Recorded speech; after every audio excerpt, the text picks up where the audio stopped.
Hello mga kapitbahay, another bank foreclosed property, another day. Kung ikaw ay naghahanap ng murang property dito sa may Bacoor, Cavite at bank foreclosed, meron tayong isang available. Itong sa likuran ko po ay townhouse dito sa may Bacoor, Cavite. No? Ito po ay located sa may Villa Vieja in Molino, Bacoor, Cavite. Malapit lang ito sa may SM Molino, around 1.5 kilometers. At around 500 meters, nandyan ka na sa hospital. Malapit din ito sa Danghari at saka sa University of Perpetual Health. No? So, perfect sa inyo to kung murang townhouse dito sa Bacoor ang hanap nyo dahil mahal na po ang presyuhan ng mga townhouse dito sa Bacoor. Ang presyo po ng property na to dito sa likuran ko ay 2.5 million pesos lang. Under po ito sa bangko, 20% down payment, 80% bank loan up to 20 years.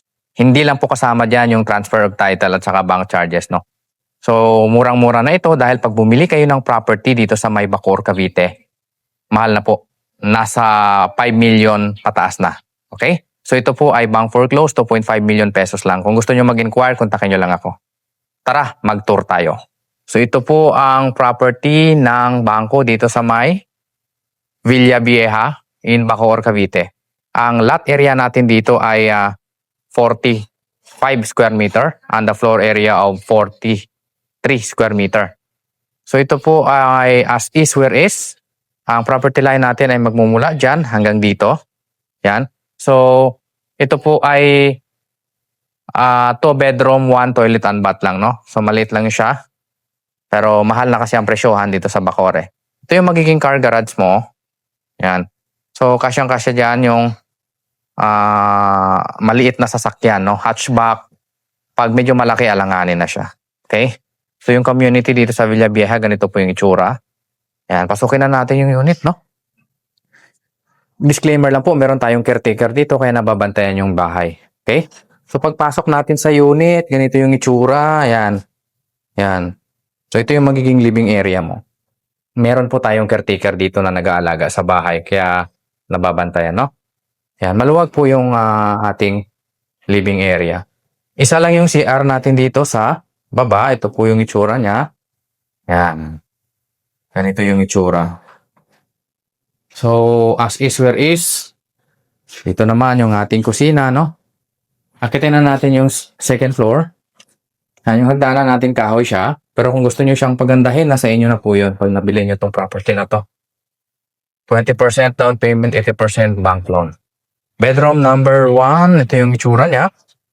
Yan. So maluwag naman, kasyang-kasya king or queen size na kama dito. Walang tagas po ng tubig o walang leak po yung ceiling natin.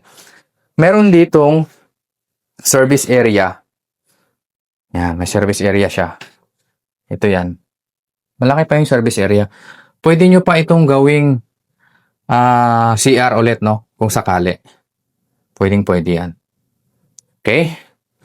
So, ito naman yung bedroom number 2. Yan. Ito yung itsura niya. Malaki, kasyang-kasya king or queen size na kama dito. Mura na ito kasi Bacoor pa. Malapit sa Danghari, sa Alabang. Perfect. Kung murang townhouse lang. Siguro pag pinaganda nyo to, gagastos kayo mga 500,000 to 1 million, maganda na yung bahay. Mura pa rin kapag bumili kayo ng brand new ngayon dito sa Bacoor, pagagandahin nyo pa rin, nasa 5 million above na. Kung gusto nyo mag-inquire sa property na to, kontakin nyo lang ako, nasa screen ko lang ang number, okay?